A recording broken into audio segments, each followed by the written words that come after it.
انسان جشن منانے کا موقع ہوتا ہے، خوشی کا موقع ہوتا ہے، لیکن اللہ رب العزت نے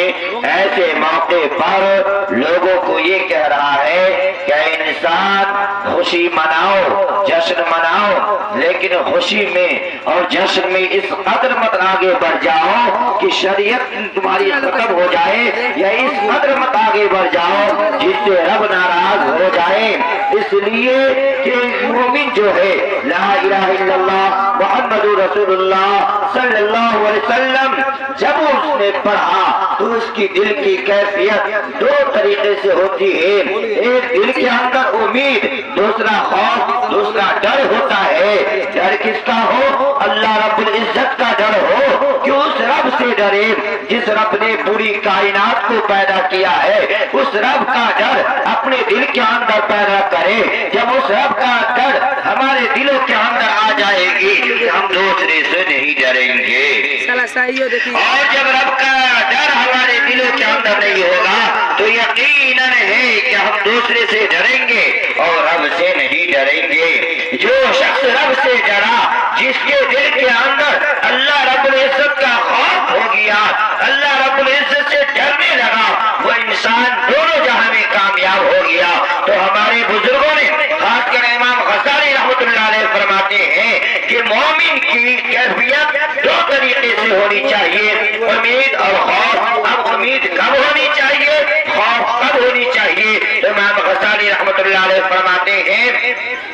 کہ انسان جب جوان ہو، جب انسان جوان ہو، جب انسان طاقتور ہو، جب انسان تندرست ہو، اس وقت اللہ رب العزت سے ڈرتے رہے۔ اس لیے کہ جب انسان جوان ہوتا ہے اپنی جوانی کی وجہ سے اس کا قدم گناہوں میں پھسل سکتا ہے، اس لیے کہا کہ جوانی میں رب سے ڈرو۔ انسان جوان ہوتا ہے، طاقتور ہوتا ہے، اپنے سے کمزوروں کے اوپر ظلم کر سکتا ہے، اس لیے کہا کہ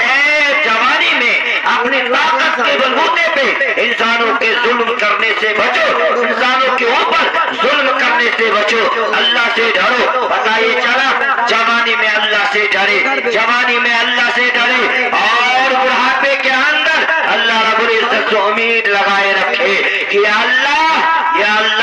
میں بڑھاپے کی عمر میں پہنچ گیا، جو میری زندگی گزر گئی اب میری جوانی واپس آنے والی نہیں ہے۔ یا مولا دنیا کے اندر ہم نے بہت نافرمانی کی، ہم نے بہت گناہ کیا، یا رب کعبہ اس گناہوں کو معاف کر دے، ہم تجھ سے امید لگا رکھے ہیں، تیرے سوا کوئی نہیں ہے جو ہمارے گناہوں کو معاف کر دے۔ اب ہمارا ٹھکانہ قبر ہے، اب ہم قبر میں جانے والے ہیں، مولا کریم ہم امید رکھتے ہیں۔ بڑھاپے میں انسانوں کو امید رکھنا چاہیے اللہ سے،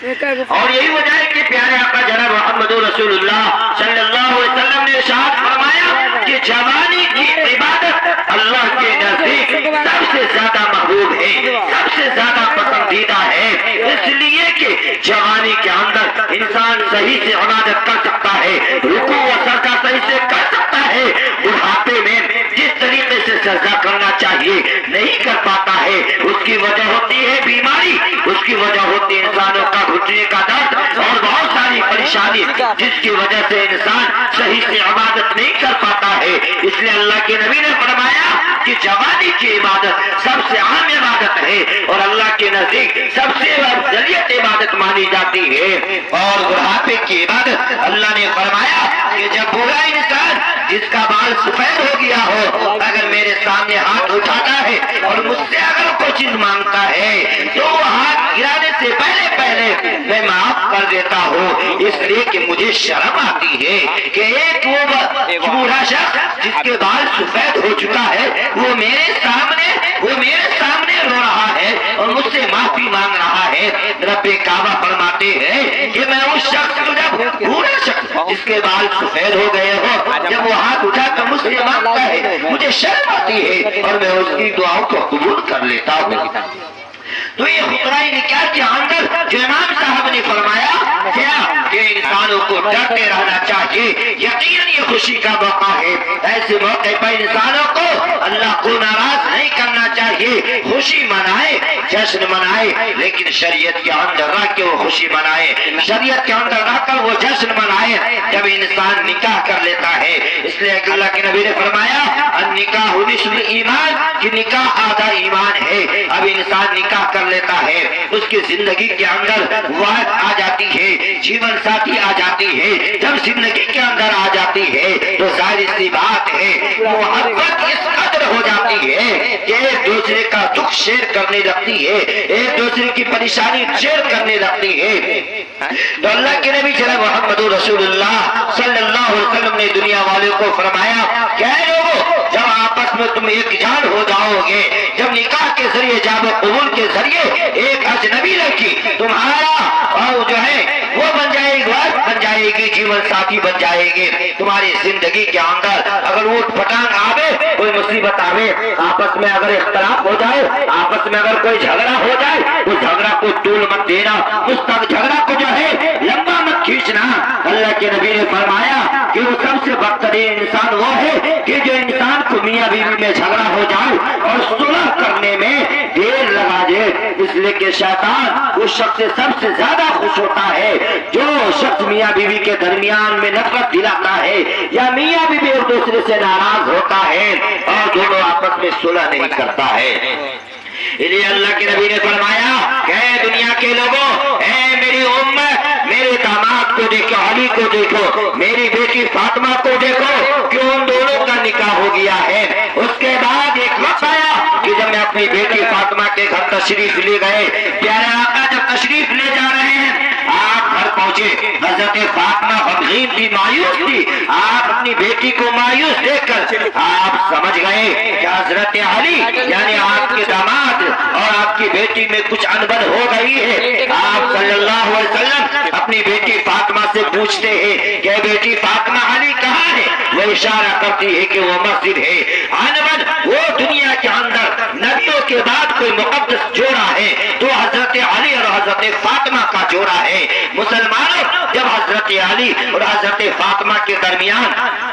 انبن ہو گئی، کچھ بات میں کھٹ پٹ ہو گئی، تو حضرت علی کہاں چلے گئے؟ مسجد چلے گئے۔ حضرت علی نے دنیا کے نوجوانوں کو، دنیا کے لوگوں کو یہ پیغام دیا کہ اے لوگوں، دنیا میں نبیوں کے بعد مقدس کوئی جوڑا ہے تو نبی کی بیٹی کیا ہے؟ حضرت فاطمہ کا جوڑا ہے۔ اے دنیا کے لوگوں، تمہاری اگر بیوی کے درمیان بھی اختلاف ہو جائے تو کوئی اور نہیں، جس طریقے سے میں مسجد کا رخ کیا، مسجد کا رخ کرو۔ اس لیے اللہ حضرت علی نے مسجد کا رخ کیا، لوگوں کو پیغام دیا۔ لیکن آج ہمارے ذہنوں کے اندر اگر میاں بیوی کے اندر کھٹ پٹ ہو جائے، میاں بیوی کے اندر انبن ہو جائے تو مسلمانوں بڑا افسوس ہوتا ہے، بڑا دکھ ہوتا ہے کہ مسجدوں کا رخ کرنے کے بجائے میاں بیوی کے انبن ہو جانے کے بعد، لڑائی جھگڑا ہو جانے کے بعد وہ شراب کھانے کا اڈا دیکھتا ہے تاکہ وہ منہ فریش کرنا چاہتا ہے۔ مسلمانوں، جب میاں بیوی کے اندر آج کے نوجوانوں کا حال ہے،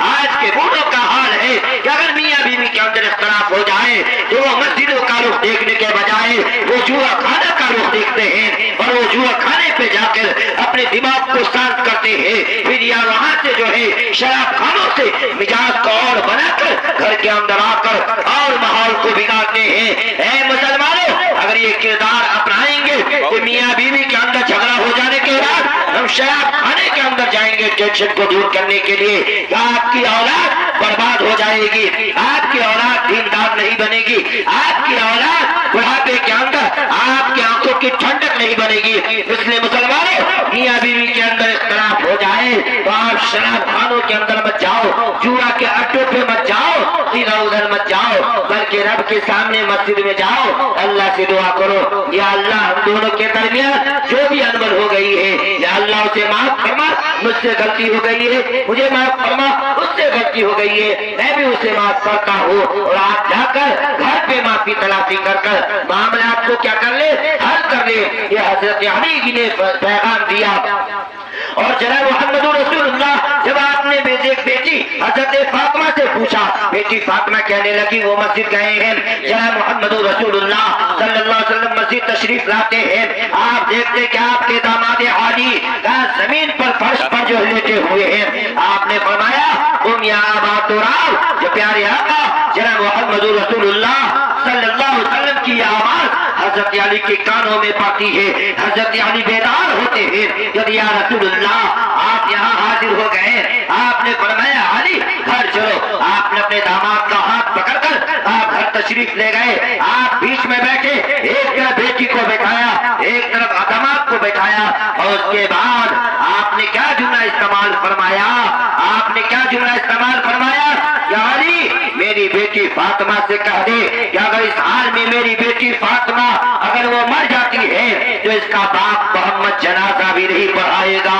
اللہ اکبر، وہ عظیم ہستی جو رحمت للعالمین ہے وہ یہ جملہ استعمال کر رہے ہیں، اس سے یہ پتا چلا کہ دنیا کے اندر رب کے بعد اگر کوئی انسان اگر شوہر کے حقوق کو پامال کرتا ہے، شوہر کو ناراض کرتا ہے، وہ عورت جنت کے اندر نہیں جا سکتی ہے اگر وہ شوہر کو خوش نہیں رکھتی ہے۔ جناب محمد رسول اللہ نے حضرت فاطمہ کا ہاتھ پکڑ کر اپنے سینے کے اوپر رکھا، اس کے بعد اپنے داماد علی کا ہاتھ پکڑ کر حضرت فاطمہ کے ہاتھ کے اوپر رکھا، اس کے بعد اپنا ہاتھ رکھا اور فرمایا علی صلح کر لے۔ اس کے بعد حضرت علی رونے لگے، دنیا کے لوگوں کو یہ پیغام دیا کہ اے لوگوں اگر میاں بیوی کے درمیان اختلاف ہو جائے تو اسے چوک چوراہے پہ نہ لیا جائے، وہ کوٹ کچہری میں نہ لے جا جائے، بلکہ آپس میں میاں بیوی کو جتنا جلدی ہو اس اختلاف کو بھول جانا چاہیے اور صلح کر لینا چاہیے، اور مردوں کو یہ سوچنا چاہیے کہ اور وہ ہمارے لیے ہر چیز قربان کر دیتی ہے، اگر ہم ایک نوکرانی رکھیں گے 20,000 روپیہ بھی دیں گے وہ خدمت نہیں کر پائے گی جو ایک بیوی کرتی ہے۔ ظاہر سی بات ہے جو وہ بڑھاپے میں پہنچ جاتی ہے، یا ایک نوجوان جب بڑھاپے میں پہنچ جاتا ہے، بوڑھا کا مزاج چنچنا پر آ جاتی ہے، ایسے موقع پہ شریعت یہ کہتی ہے اگر مزاج میں اگر شوہر کو یعنی بوڑھا ہو چکا ہے شوہر، اس کے مزاج میں سختی آ چکی ہے تو اس بیوی کو چاہیے کہ وہ نرمی اختیار کرے، اس لیے کہ اس بات کو خیال کرے کہ یہ شوہر پوری جوانی میرے اوپر فدا کر دیا، پوری جوانی کما کر میرے اوپر فدا کر دیا، اب میں بوڑھا ہو گیا تو میری بیوی مجھ سے بغاوت کر رہی ہے، یہ نہیں ہونا چاہیے۔ اور اسی طریقے سے اگر بیوی بوڑھی ہو جائے تو اس شوہر کو بھی سوچنا چاہیے جس بیوی نے ہماری جوانی ہمارے خاطر قربان کی ہے، ہماری تمام ضرورتوں کو پورا کی ہے، تو اسے بڑھاپے میں اس کا بھی خیال رکھنا چاہیے اور آپس کے اختلاف کو ختم کرنا چاہیے۔ وقت اجازت نہیں دیتی ہے، خلاصہ کلام یہ ہے کہ میاں بیوی کا رشتہ یہ بہت مقدس رشتہ ہے، اس رشتے کو سنبھال کر رکھنا چاہیے، اور اس رشتے کے اندر دراریں اگر آنے لگی تو حضرت علی نے جس انداز سے حضرت فاطمہ کو معاف کیا، حضرت فاطمہ نے علی کو معاف کیا، اس طریقے سے اپنے میاں بیوی والد اور شوہر کو چاہیے کیا کرے، اپنی غلطی کو معاف تلافی کرے، اس بات کو باہر تک نہ جانے دے، اس لیے کہ اللہ کی نظر میں سب سے بدترین انسان وہ ہوتا ہے جو میاں بیوی اختلاف کر لینے کے بعد صلح نہیں کرتا ہے۔ اس لیے مسلمانوں یہ خطبہ نکاح ہے، یہ خطبہ نکاح وہ یا ایھا الذین آمنوا اتقوا اللہ، یا ایھا الذین آمنوا اتقوا اللہ وقولوا، یہ کہا جا رہا ہے کہ لوگوں شادی کے موقع پر خوشی مناؤ، جشن مناؤ، لیکن اللہ رب العزت سے ڈرتے رہنا کہ کوئی ایسا کام نہ ہو جائے جس سے اللہ ناراض ہو جائے۔ اللہ تعالی ہم سب کو سننے زیادہ عمل کرنے کی توفیق عطا فرمائے۔ وما توفیق الا باللہ۔